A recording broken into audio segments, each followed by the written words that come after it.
புது புது ட்ரெண்டிங் வீடியோக்களை பார்க்க நம்ம தமிழ் ட்ரெண்ட் சேனலை சப்ஸ்கிரைப் பண்ணிக்கோங்க. மறக்காம பக்கத்தில் இருக்கிற பெல் பட்டனை டச் பண்ணி ஆல் அப்படின்ற ஆப்ஷன் வரும், அதை அழுத்திக்கோங்க. அப்போதான் நாம போடுற புது புது வீடியோக்கள் உங்களுக்கு வந்து கொண்டே இருக்கும்.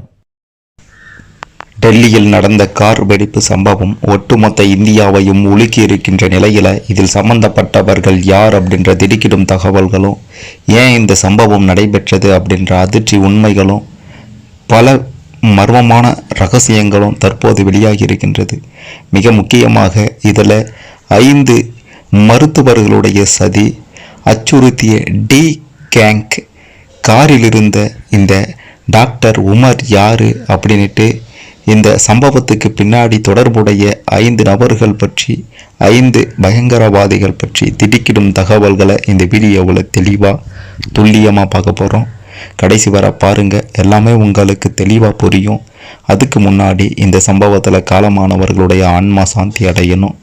இதில் சம்பந்தப்பட்ட அந்த பயங்கரவாதிகள் அவனுங்களுக்கு கடுமையான தண்டனை கிடைக்கணும் அப்படின்ட்டு நினைக்கிறவங்க இந்த வீடியோவை மறக்காமல் லைக் பண்ணுங்க.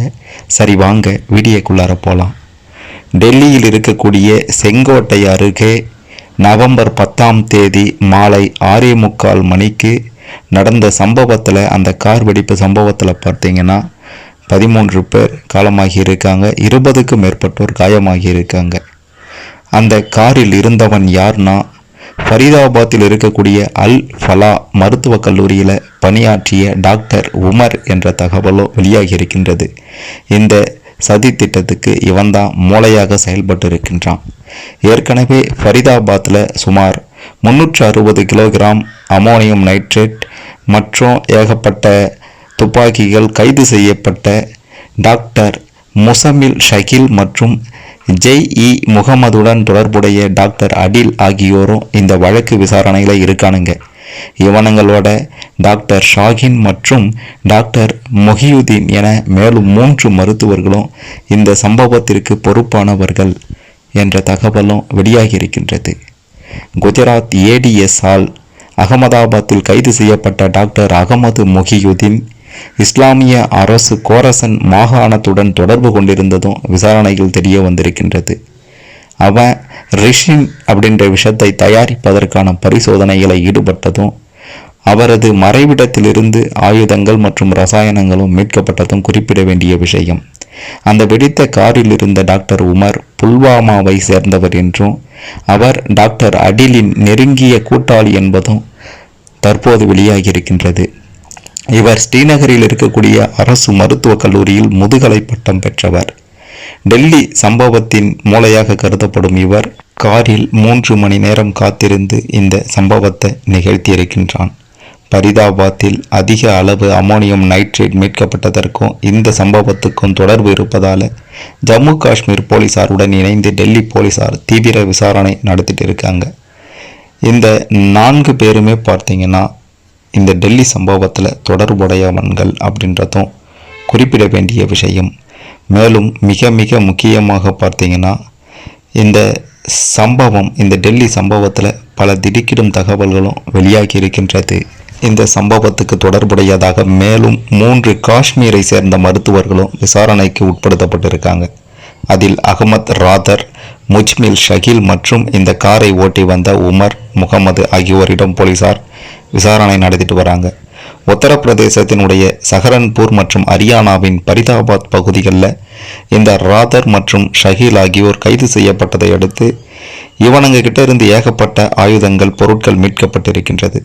பாதுகாப்பு அமைப்புகளின் தகவல் படி ஹரியானாவின் பரிதாபாத் பகுதியில் இருக்கக்கூடிய 2 அறைகளில் மீட்கப்பட்ட 2900 கிலோ அந்த அமோனியம் நைட்ரேட் வெடிபொருள் பார்த்தீங்கன்னா இவனுங்க தயாரித்தது தான் அப்படின்ற மாதிரி சொல்லப்படுகின்றது. ஆரம்பகட்ட விசாரணைகளில் இதே ரசாயனம் டெல்லியில் நடந்த இந்த சம்பவத்தில் பயன்படுத்தப்பட்டது என்ற தகவலும் வெளியாகி இருக்கின்றது. நவம்பர் 10ஆம் தேதி மாலை 6:52 மணியளவில் இந்த சம்பவம் பார்த்தீங்கன்னா செங்கோட்டை அருகே போக்குவரத்து சிக்னலில் ஒரு வெள்ளை நிற ஹுண்டாய் i20 கார் நின்றிருந்தது. இந்த போக்குவரத்து சிக்னல் நேதாஜி சுபாஷ் மார்க்கில் இருக்கின்றது. ஒரு பக்கம் செங்கோட்டை, மறுபுறம் சாந்தினி சவுக். திடீரென்று இந்த சம்பவம் நிகழ்ந்தது. இந்த சம்பவத்தை நேரில் பார்த்தவங்க என்ன சொன்னாங்கன்னா, மிகப்பெரிய தீப்பந்தம் போல எரிவாயு வெடித்தது அப்படின்ற மாதிரி சொல்லியிருந்தாங்க. தீயணைப்பு பணியாளர்கள் சம்பவ இடத்துக்கு விரைந்து சென்றாங்க.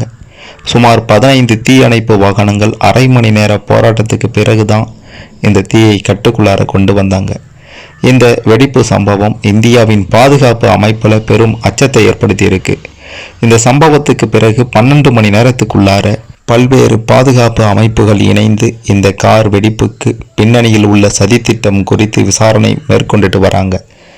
வெடிப்புக்கு பிறகு போலீசார் HR-26 CE 7674 என்ற பதிவெண் கொண்ட I-20 காரின் உரிமை விவரங்களை தேடினாங்க. அந்த கார் சல்மான் என்பவருடைய பெயரில் பதிவு செய்யப்பட்டிருந்தது. விசாரணையில் இந்த சல்மான் அந்த காரை 2025ஆம் ஆண்டு மார்ச் மாதத்தில் தேவேந்தர் என்பவருக்கு விற்றிருக்கிறார். பின்னர் அந்த கார் ஆமீர், அதன் பிறகு தாரிக், இறுதியாக டாக்டர் உமர் அகமது என பலரது கைகளில் மாறியிருக்கின்றது என்ற தகவலும் வெளியாகியிருக்கின்றது. அதிலின் நெருங்கிய கூட்டாளியான உமர் முன்னதாக போஸ்டர் வழக்கில் கைது செய்யப்பட்டவன். தற்போது வெடிப்பு நிகழ்ந்தபோது காரை ஓட்டியவர் இந்த உமர் தான். வெடிப்புக்கு முன் பதிவான CCTV காட்சியில் உமரின் முகத்தின் ஒரு பகுதி தெளிவாக காணப்படுது. இதை உறுதிப்படுத்துவதற்காக கார் ஓட்டுநரின் அடையாளத்தை உறுதி செய்ய போலீசார் DNA பரிசோதனை நடத்த திட்டமிட்டிருக்காங்க. மத்திய மாநில அதிகாரிகள் பார்த்தீங்கன்னா இதுவரைக்கும் தீவிரவாத தாக்குதல் அப்படின்ற சொல்லை பயன்படுத்தலை அப்படின்னாலும் போலீசார் சட்டவிரோத செயல்கள் தடுப்பு சட்டத்தின் கீழ் வழக்கு பதிவு செய்திருக்காங்க.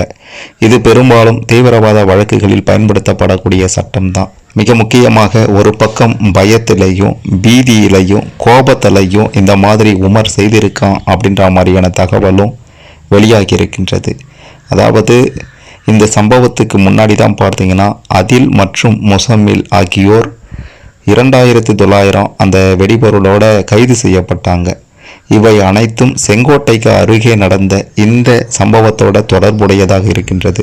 அதாவது தன்னுடைய கூட்டாளிகள் கைது செய்யப்பட்டதும் அந்த பொருட்கள் பறிமுதல் செய்யப்பட்டதும் பீதியடைந்த கோபமடைந்த உமர் இந்த மாதிரி செய்திருக்கலாம் அப்படின்ற மாதிரியான ஒரு தகவலும் வெளியாகி இருக்கின்றது. டெல்லி செங்கோட்டை அருகே வெடித்த கார் வழக்கில் உமர், அதில் மற்றும் முஜமில் இந்த 3 பேருமே மருத்துவர்கள் என்ற தகவலும் தெரிய வந்திருக்கின்றது. அதில் டாக்டர் அதில் அஹ்மத் ரதர் அனந்த்நாக் அரசு மருத்துவக் கல்லூரியில் பணியாற்றி பின்னர் உத்தரப்பிரதேசத்தின் சஹரன்பூரில் உள்ள தனியார் மருத்துவமனையில் பணியில் சேர்ந்திருக்காங்க. டாக்டர் முஜம்மில் ஷகீல் கடந்த 3 ஆண்டுகளாக ஹரியானாவின் ஹல் பலாக் மெடிக்கல் சயின்ஸ் அண்ட் ரிசர்ச் சென்டரில் மூத்த ரெசிடென்ட் மருத்துவராக பணியாற்றி வந்தார். அவரது சக பணியாளர் லக்னோவை சேர்ந்த டாக்டர் ஷாகின் ஷாகித் தன் காரில் ஆயுதங்கள் மீட்கப்பட்டதை தொடர்ந்து கைது செய்யப்பட்டார். இந்த நிலையில் டாக்டர் உமர் முகமது தான்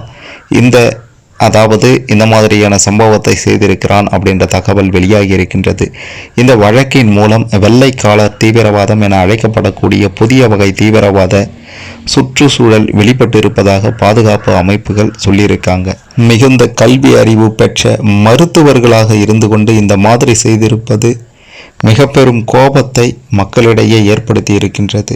மேலும் விசாரணையில் கைது செய்யப்பட்ட இந்த நபர்கள் மருத்துவர்கள் மற்றும் சிலர் தீவிரவாத நடவடிக்கைகளில் நேரடியாக ஈடுபட்டிருப்பதும் உறுதி செய்யப்பட்டிருக்கின்றது.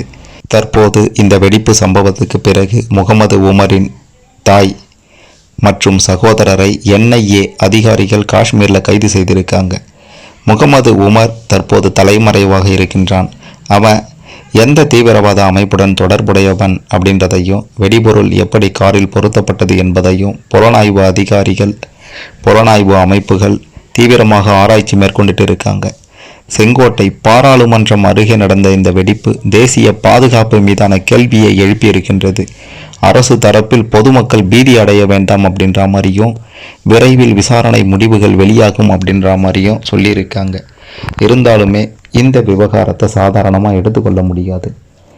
கடந்த சில மாதங்களுக்கு முன்னாடி தான் புல்வாமாவில் நடந்த தாக்குதல் ஒட்டுமொத்த இந்திய மக்களையும் மிக பெரும் அதிர்ச்சியில் ஆழ்த்தி இருந்த நிலையில் விசாரணை நடந்துட்டு இருக்கு அப்படின்ற மாதிரி சொன்னாங்க. அதுக்கப்புறம் பார்த்தீங்கன்னா சிந்தூர் அப்படின்ற ஒரு ஆப்ரேஷனை தொடங்கினாங்க. இதெல்லாம் நடந்ததுக்கு அப்புறம் தொடங்கி எந்த பிரயோஜனமும் இல்லை. தற்போதும் இந்த மாதிரி ஒரு சம்பவம் நடைபெற்று இருக்கு. இதற்கு பின்னாடியும் விசாரணை தொடங்கி இருக்கு அப்படின்ற மாதிரி சொல்கிறாங்க. இதெல்லாம் பொதுமக்களுக்கு மிக பெரும் கோபத்தை வரவழைப்பதாகவே இருக்கின்றது. அதுவும் மிக முக்கியமான இடத்துல இந்த மாதிரி நடந்திருப்பது மற்ற மக்களை நிச்சயம் பீதி அடைய வைத்திருக்கின்றது. அங்கே நடந்தது நமக்கு நடக்காதா அப்படின்ற ஒரு பயத்தையும் உண்டாக்கி இருக்கின்றது. இந்த டெல்லி சம்பவத்தில் யமனாக மாறியது யார் யார் அப்படின்றதையும், யார் யாரெல்லாம் இந்த சம்பவத்தில் சிக்கி இருக்கானுங்க அப்படின்ற பல விஷயங்களையும் தெரிந்து கொண்டிருப்பீங்க. இவனுங்களுக்கெல்லாம் என்ன தண்டனை கொடுக்கணும் அப்படின்ட்டு நீங்கள் நினைக்கிறீங்களோ அதை கமெண்ட்டில் சொல்லுங்கள்.